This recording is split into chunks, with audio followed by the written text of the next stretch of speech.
Elimu kwanza kabla ya kusema na kutenda. Min asbabi salahi al-abna, miongoni mwa sababu zitakazowafanya watoto waongoke, al-iktharu min ad-du'a lahum, ni kukithirisha sana kuwaombea dua hao watoto. Tuangalie namna wema waliotangulia rahimahumullah rahmatan wasi'a walivyokuwa wakiwaombea dua watoto wao, bali walivyokuwa wakiwaombea kabla hata wale watoto hawajazaliwa. Tumtazame Nabiyullah Ibrahim alayhi salam, alikuwa akiomba dua akisema rabbi habili minas salihin.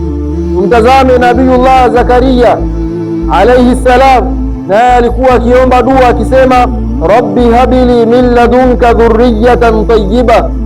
Wote hawa walikuwa wakiomba kabla hata ya kuwapata wale watoto, wakimwomba Allah subhanahu wa ta'ala awaruzuku vizazi ambavyo vitakuwa ni vyema, watoto ambao watakuja kuwa na manufaa kwa wao pamoja na Uislamu kwa ujumla.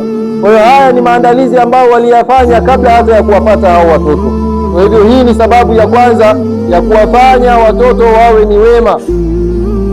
Nako ni mzazi ukithirisha sana kuomba dua hata kabla hajawapata wale watoto. Unatazama Aman TV Online, amani kwa wote.